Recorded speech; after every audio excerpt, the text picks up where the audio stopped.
दोस्तों, आज पेश है मौत की बाहों में। ये कवर चित्र है।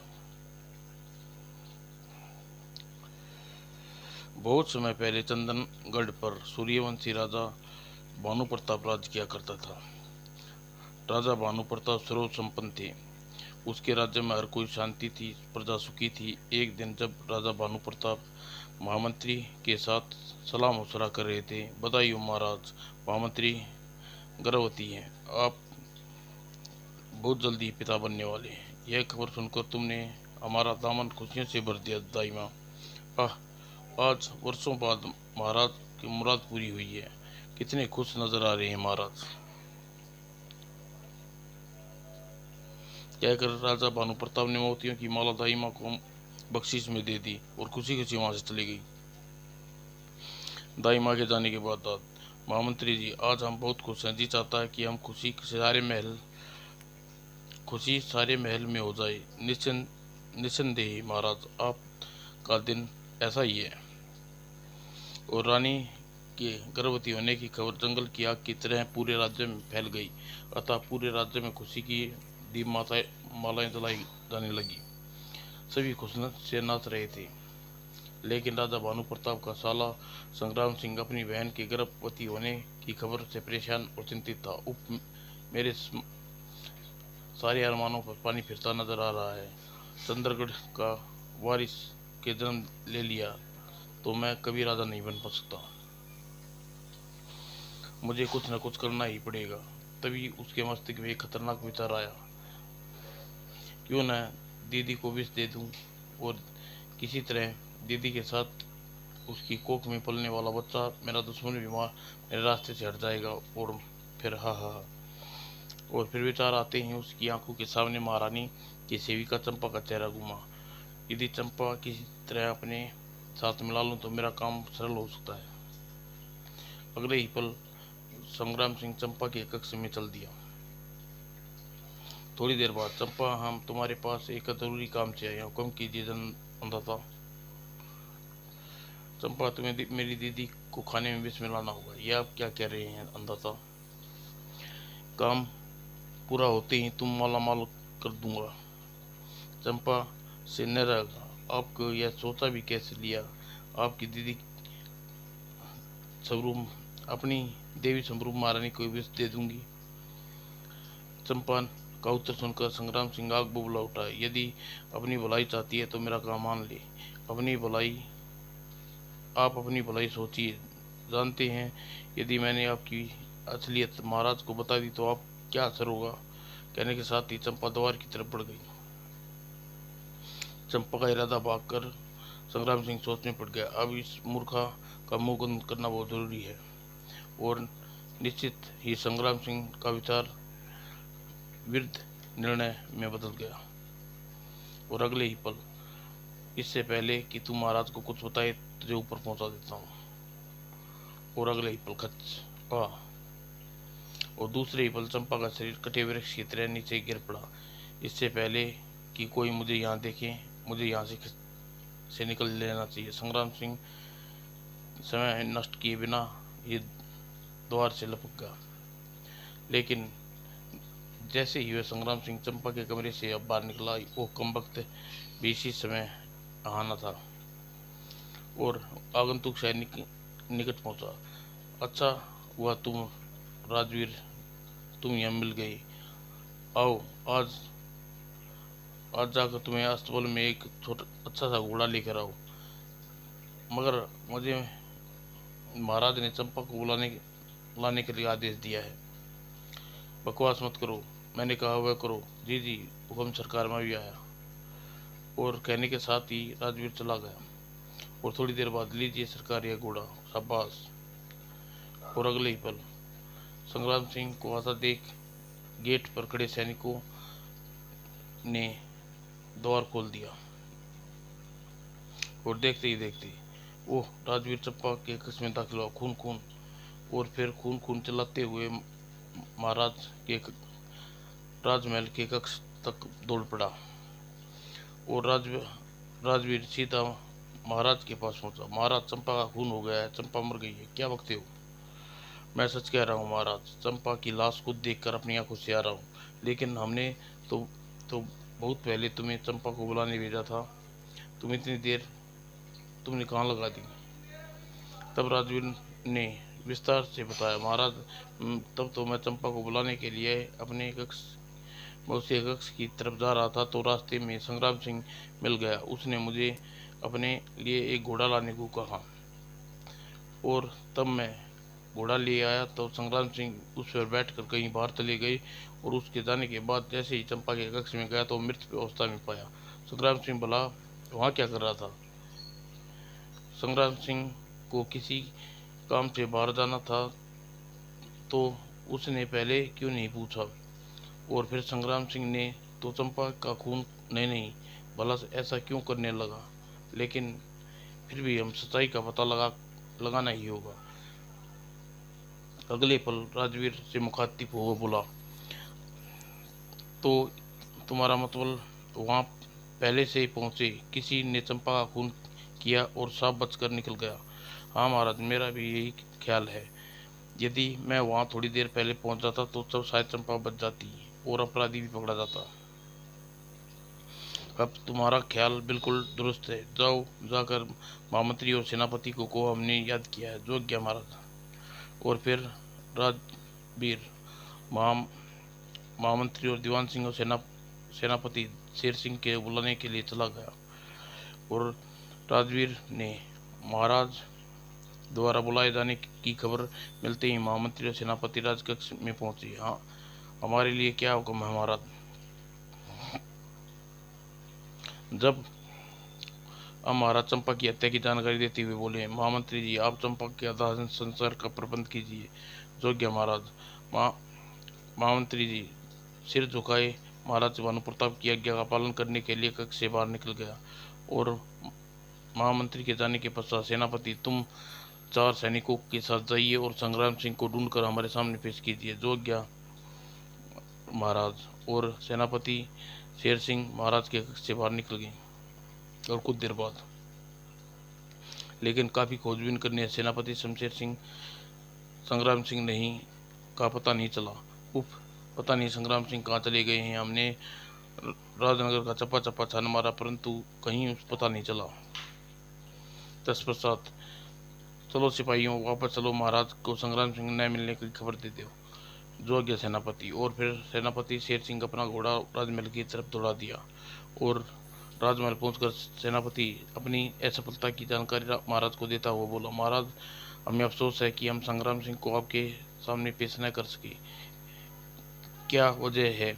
तुम संग्राम सिंह के हमारे सामने पेश क्यों नहीं करने में समर्थ रहे? हमने राज्य का कोना कोना छान मारा, संग्राम सिंह का कहीं पता न चला। उसे जमीन खा गई, आसमान निकल गया। आखिर संग्राम सिंह गया कहाँ?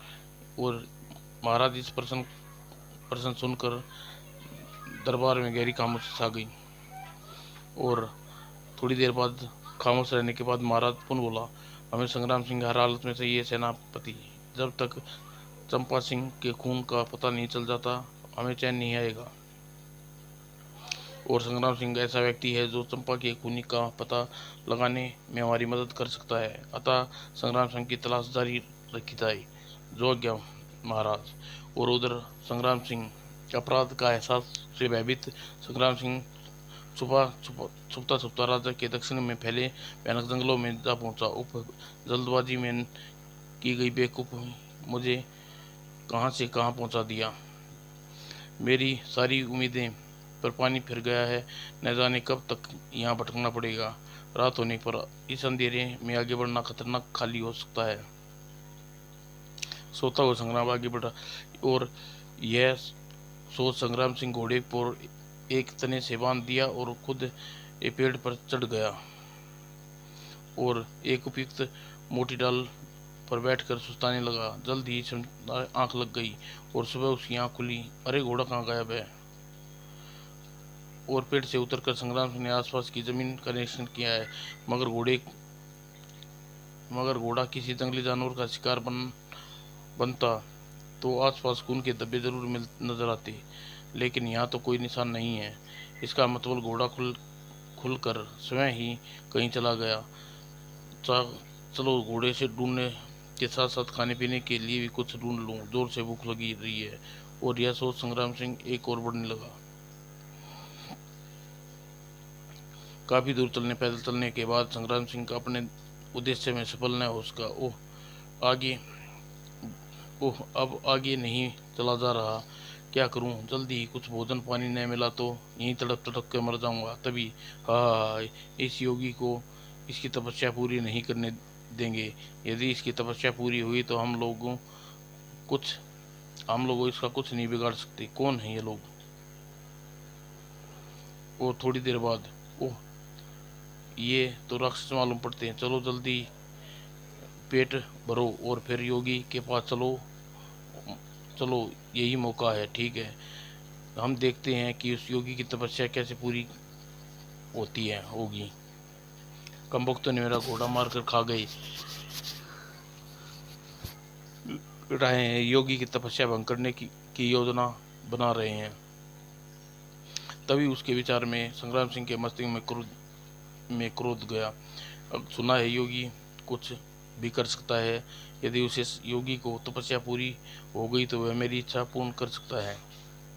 और हा हा हा, तभी तभी कुछ हो, इन राक्षसों को उद्देश्य में सफल नहीं होने दूंगा। और यह विचार आते ही संग्राम सिंह की आंखों के आगे भूख और प्यास भूल गया। और और अगल लेकिन तभी मुझे इनके तपस्वी की तपस्या भंग करने से कैसे रोकूं? जल्दी संग्राम सिंह को एक उपाय सूझा गया। और अगले क्षण इन्हें महल इनसे पहले कि ये राक्षस तपस्वी तक पहुंचे, मुझे उसके पास पहुंच जाना चाहिए। तपस्वी यहीं कहीं आसपास होगा। और जल्दी ही वह काफी पहुंचा हुआ तपस्वी मालूम पड़ता है। यह मेरे लिए काफी काम का साबित होगा। और यह सोच संग्राम सिंह मन में खुश हो गया और तुरंत ही अपनी योजना पर कार्यरत करने का प्रयास में जुट गया। एक दो तीन पत्थर, और तीनों राक्षसों को को तिगनी का नाच नचा देंगे। अब मुझे पेड़ों पर चढ़कर उन तीनों को यहाँ पहुँचने की प्रतीक्षा करनी होगी। और निश्चित कर संग्राम सिंह तुरंत पेड़ पर चढ़ गया। और फिर देखता हूँ वह हठ योगी को तपस्या कैसे भंग करते हैं। ऐसा मजा चखाऊंगा कि नानी याद आ जाएगी। और पेड़ पे बैठा संग्राम सिंह तीनों राक्षसों को वहां पहुंचने की प्रतीक्षा करने लगा। थोड़ी देर में बाद ही तीनों राक्षस वहां पहुंचे। पहले मैं जाता हूँ, तुम यहीं यह काम तुम अकेले का वश का नहीं है। और अपने साथी की बात सुनता पहला राक्षस चिढ़कर बोला, तो लगाओ शर्त, अगर मैंने यह काम अकेले कर दिया तो तुम मुझे अपना सरदार मानोगे। ठीक है, पहले हम अकेले ही कोशिश करेंगे। असफल रहे तो हम उसे अपना सरदार मानेंगे। मुझे मंजूर है। और तीनों ने राजी होते हुए पहला राक्षस तपस्वी की ओर बढ़ा। परंतु जैसे ही वह पेड़ पर पहुंचा और संग्राम सिंह ने निशाना चूक था और पीड़ा पीड़ित होके राक्षस तेजी से मुड़ा और क्रोध में बिफरता हुआ अपने साथियों की ओर लपका और गुर्राया, तुम लोगों ने मेरा मजाक उड़ाते हो? बताओ किसने मुझे पत्थर मारा? तुम्हारा दिमाग खराब तो नहीं हो गया?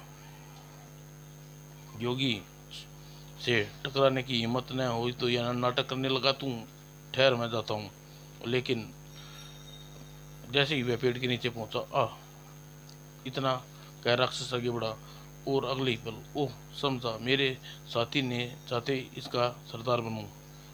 यह विचार मन में आते ही वह पलटा और पलटते ही गुर्राया, क्यों? योगी से तो बाद में निपटूंगा, पहले तुम दोनों से निपट लूं। और अगले ही पल आओ देखा न ताओ अपने साथियों पर टूट पड़ा। और जल्दी ही और पेड़ पे बैठा संग्राम सिंह चालाकी से बेखबर तीनों राक्षस आपस में गुथ पड़े। और पेड़ पर बैठा संग्राम सिंह अपनी सफलता पे फूला न समाया। वाह, तीसरे पत्थर की जरूरत ही नहीं पड़ी, सबसे पहले ही काम निपटा गया। हा हा। और फिर खतरे से निश्चित होकर संग्राम सिंह पेड़ के नीचे उतर आया और योगी के सामने हाथ जोड़कर बैठ गया था और सोचने लगा, अगर योगी से प्रसन्न हो मुझसे कुछ मांगने को कहेंगे तो मैं चंद्रगढ़ का राजपाट ही मांगूंगा। यह सोचते हुए संग्राम सिंह सुखद कल्पना में खो गया और न जाने कब तक कल्पना में खोया रहा। तभी बच्चे संग्राम सिंह अपनी आंखें खोलो। ओह, योगी ने मेरा नाम जानते हैं। योगी तेजस्वी वाणी सुनकर संग्राम सिंह सोच में डूब गया। अगले ही पल, महाराज की जय हो, आयुष्मान रहो बच्चा, तुमने हमारी मदद की, इसके लिए हम तुम्हारे आभारी हैं। महाराज, आप अंतर्यामी हैं, सब कुछ जानते हैं। हाँ बच्चा संग्राम सिंह, हमें सब कुछ जानते हैं, यह भी जानते हैं तुम कौन हो और कहाँ से आए हो और क्या करने आए हो और क्या चाहते हो। लेकिन परंतु तुम्हारी परंतु हमें तुम्हारी मदद इसलिए परंतु तुमने हमारी मदद की, इसलिए हमें तुम निराश नहीं करेंगे। तुम किसी भी प्राणों की सिवा कोई भी 3 चीज मांग सकते हो। ओह, 3 चीजें, ठीक है, सबसे पहले भोजन मांगता हूँ।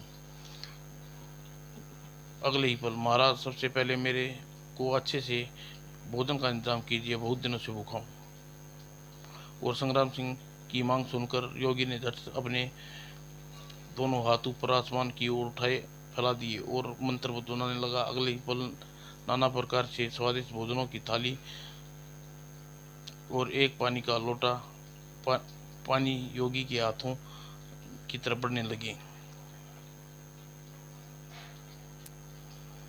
और योगी थाली और लोटा संग्राम सिंह के सामने रखता हुआ बोला, लो बच्चा, अपनी प्रथम इच्छा पूर्ण करो। काश यह योगी तो बड़ा चमत्कारी है, यदि यह विद्या सीख जाऊं तो कभी भोजन की दिक्कत ना होगी।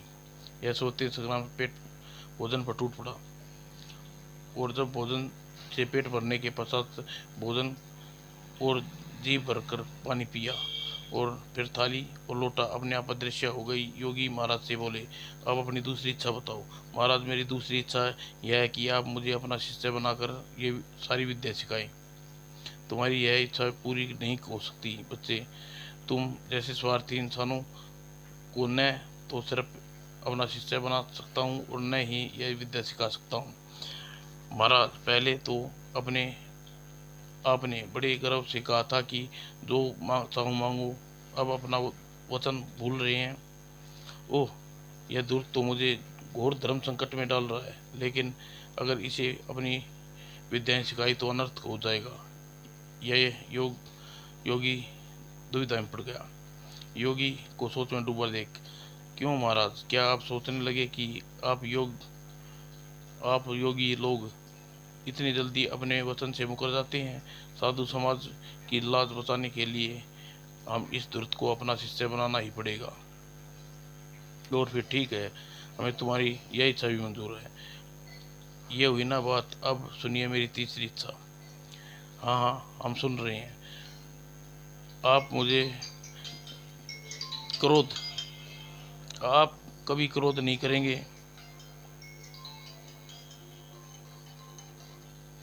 आप मुझ पर कभी क्रोध नहीं करेंगे और न ही कभी मेरा अनिष्ट करेंगे।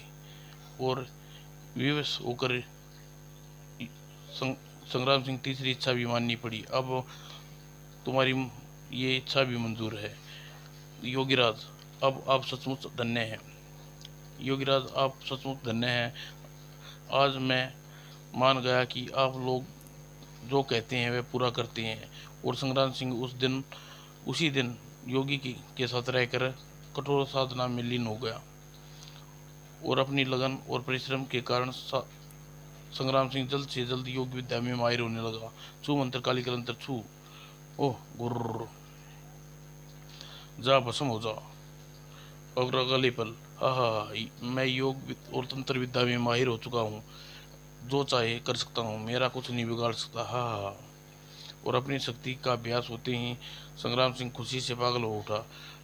वो तभी, बाबा, निसंदेह तुम लोग योग और तंत्र विद्या में प्रागत हो चुके हो। अपनी इस शक्ति का दुरुपयोग कभी न करना, वरना अंजाम बहुत बुरा होगा। चुप कर बूढ़े, मुझे तुम्हारी सीख नहीं चाहिए। तू मैं वही करूँगा जो मेरा दिल करेगा। तो फिर तेरा अंत निश्चित है जल्दी ही होगा मूर्ख। और मुझे मूर्ख कहता है। बूढ़े ठहर, अभी तुझे तेरा अंत कर देता हूँ। और विनाश काले विपरीत बुद्धि, कितना कहकर योगी अदृश्य हो गए। भाग गया, हा हा, मुझसे डर कर भाग गया, हा हा। अब एक पल यहाँ ठहरता तो तभी भस्म कर देता, हा हा। योगी अदृश्य होते ही संग्राम सिंह पागलों की तरह हंसने लगा। और तभी जितना हंस सकता है हंस ले मूर्ख। और मत भूल, तुझे मारने वाला तेरी बहन की कोख में जन्म ले चुका है। ओह, तो इसका मतलब सुमित्रा माँ बन चुकी है। मुझे याद ही न था रहा था, पता नहीं वह कितना समय गुजर चुका है। खैर, इससे पहले मुझे अपने भांजा मेरी मौत का कारण बने, मैं उसे खत्म कर दूंगा, हा हा। और सोच संग्राम सिंह तुरंत ही ध्यान लगा कर बैठ गया। और कुछ पलों बाद, और कल युवराज की पहली वर्षगांठ है। हम चाहते हैं युवराज के जन्मदिन पर बड़ी धूमधाम से मनाया जाए। गरीबों के पेट पर भोजन मिले, दिल खोल कर दान किया जाए, ताकि युवराज की राज की दीर्घायु के लिए दुआ करें। ऐसा ही होगा महाराज। हम सभी दुआ युवराज के साथ है। वो चंदनगढ़ के महाराज के हो रहे क्रियाकलापों को देखकर संग्राम सिंह तुरंत ही ध्यान छोड़कर छोड़कर क्रोधित हो उठा। किसी की दुआ काम नहीं आएगी, कल युवराज की मृत्यु निश्चित है। और अगले दिन वह राजमहल में गरीबों और साधुओं के लिए भोजन कराया जा रहा था, तो संग्राम सिंह अपने योगी रूप में वहां पहुंचा। अलख निरंजन, अरे संग्राम सिंह जी, आप इस वेश में इतने देर कहाँ थे सरकार? आप कहाँ नहीं ढूंढा गया? हम मोह माया को त्याग कर साधु बन गए थे बच्चा। संसारिक सुखों से हमें कोई लगाव नहीं रहा। और वन वन पर्वत पर्वत घूमकर हम लोगों की हमने तपस्या की है। आज उसी का फल अपने भांजे को देने यहाँ आए हैं। जाओ, महाराज को जाकर हमारे आने की खबर करो। जो आज्ञा संग्राम सिंह जी। और इतना कहकर सैनिक संग्राम सिंह के आने की खबर देकर राजमहल में दोनों चले गए। और राजमहल में, लो बाबा, दान ग्रहण करो, आयुष्मान रहो बच्चा। बाबा, आप तपस्वी हैं, आपका आशीर्वाद खाली नहीं जाएगा। हमारे पुत्र जय जय प्रताप को कोई आशीर्वाद दीजिए अवश्य। इतना कहकर साधु ने महारानी की गोद में मुस्कुराते बालक को जयप्रकाश की ओर बढ़ गया। और फिर, मेरा आशीर्वाद है, तुम आग से कभी नहीं जलोगे, पानी में कभी नहीं डूबोगे, और तंत्र मंत्र की शक्ति का तुम पर कोई असर नहीं होगा। और युवराज जय प्रसाद को आशीर्वाद देने के बाद, महाराज, तुम्हारा पुत्र बड़ा ही तेजस्वी पराक्रमी होगा, परंतु बाल काल में इसके विपदाओं से गुजरना पड़ेगा, अतः सावधान हो जाइए। अपनों पर कभी भरोसा न करना। हम आपकी बातों का ख्याल रखेंगे बाबा। परंतु कहते हुए महाराज भानुप्रताप चुप हो गए। अरे, साधु बाबा तो गायब हो गए।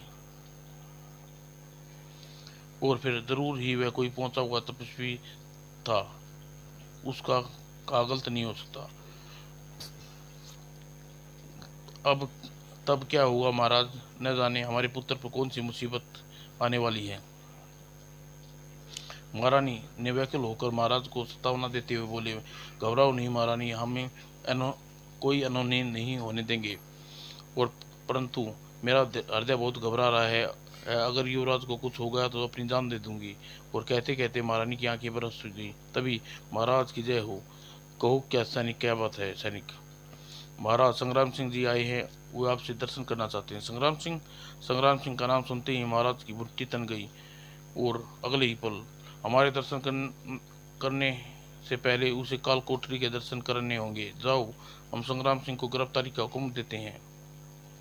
और महाराज का आदेश सुनकर, यह आप क्या कह रहे हैं महाराज? मेरा भाई इतने समय बाद लौटा है और आप उसे काल कोठरी में डाल देना चाहते हैं? आखिर उसने किया अपराध क्या किया है? उसने चंपा का खून किया है महारानी, और अपराधी है, वह अपराधी है, तभी तो वो महल छोड़कर बुद्धलों की तरह भाग खड़ा हुआ था। बिना अपराध सिद्ध किए उसे अपराधी करार देना अन्याय है महाराज।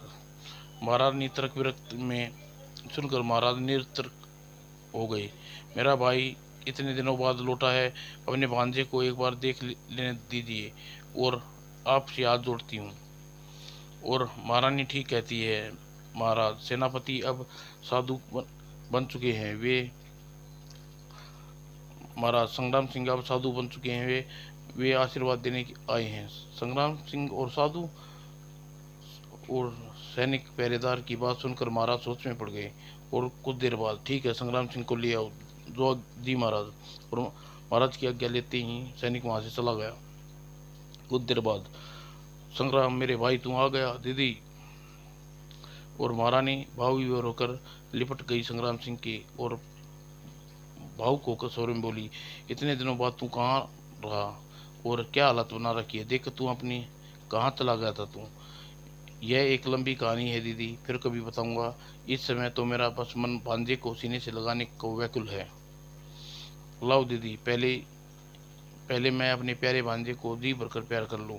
हाँ हाँ, क्यों नहीं, यह तेरे प्यार कद से तरस रहा है। और कहने के साथ ही महारानी ने युवक जयप्रताप को संग्राम की बाहों में थमा दिया और फिर बोली, अब तू आ गया है तो मेरी चिंता खत्म हो गई है। ओह, मेरी भी दीदी, हाँ हाँ।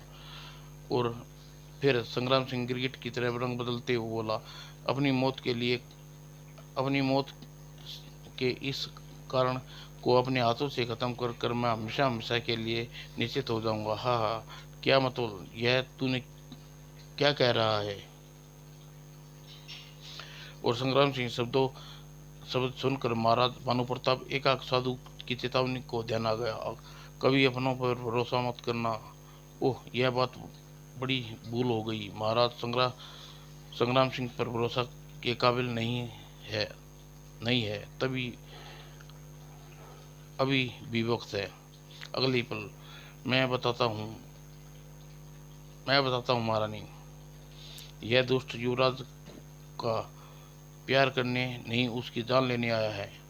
नहीं, यह झूठ है, यह सच झूठ यह झूठ नहीं है महारानी, परंतु समय के साथ इसकी दिन इंतजार था। यह सच है महारानी, बहुत समय से मुझे इसी दिन का इंतजार था। हाँ हाँ। और तुरंत महाराज ने दीवार पर टंगी तलवार उतार कर संग्राम सिंह की के बिल्कुल निकट पहुंचे। लेकिन तेरी यह इच्छा कभी पूर्ण नहीं होगी, और तेरा सिर धड़ से अलग किए देता हूँ। मूर्ख तू भानु प्रताप, अब तुम मेरा कुछ नहीं बिगाड़ सकता। और संग्राम सिंह के शब्दों की परवाह करते भानु सिंह ने वार किया। लेकिन खसाई, अरे ये तो दुष्ट गायब हो गया, और संग्राम सिंह अपनी योग शक्ति से द्वारा युवराज के साथ अदृश्य हो गया। और संग्राम के अदृश्य होती महारानी अपने पुत्र से के अहित की आकांक्षा व्याकुल हो उठी। ओह, अब क्या होगा महाराज? जाने वह अब क्या होगा महाराज? जाने वह दुष्ट युवराज को कहाँ ले गया? तुम्हारे कारण युवराज का जीवन खतरे में पड़ गया। काश तुम संग्राम सिंह पर भरोसा करने की भूल न करती। ओह, जो हो चुका हो उसे भूल जाइए। मेरा बेटा ला दीजिए, मैं अपनी जान दे दूंगी। बू, और घबराइए नहीं महारानी, युवराज की खोज हम जमीन आसमान एक कर देंगे। और फिर महाराज सेनापति शेर सिंह को बुलाकर आदेश दिया, सेनापति जी, माँ संग्राम सिंह युवराज को उठाकर ले गया है। तुम राज्य के चारों ओर अपने सैनिक भेज दो, राज्य के चप्पा चप्पा छान मारो, और हर हाल में में युवराज को वापस चाहिए। जो आज्ञा महाराज। और उधर संग्राम सिंह अपनी सफलता पर दिल खोलकर हठासा लगा रहा था। हाँ, मौत की मेरी बाहों में है, मैं इसे मारकर अपनी मौत से विजय प्राप्त कर लूंगा, मैं अमर हो जाऊंगा। और अगले ही पल, आहा, और थोड़ी देर बाद युवराज की जीवन लीला समाप्त हो जाएगी। हा हा हा। लेकिन आई यह क्या? युवराज डूबने की बजाय पानी में तैर रहा है। युवराज को बहते देख संग्राम सिंह गहरी सोच में पड़ गया। युवराज पड़ गया। अगला भाग कर्म से समय बड़ा बलवान। क्या युवराज जल क्या युवराज जयप्रताप ने संग्राम सिंह को मार सका? युवराज जयप्रताप किन विपदाओं से गुजरना पड़ा? क्या अपने माता पिता के पास लौट सका? साधु बाबा ने दोस्त संग्राम सिंह को योग शिक्षा विद्या विद्या सिखा दी। वचन विरुद्ध होकर के कारण वे संग्राम सिंह का अहित नहीं कर सकते थे, परंतु साधु बाबा ने संग्राम सिंह को शक्ति का मुकाबला कैसे किया? इन सवालों का जवाब जानने के लिए आचार्य जिन घटनाओं से ओतप्रोत समय बड़ा बलवान जल्दी आपके सामने पेश करूंगा। समाप्त दोस्तों।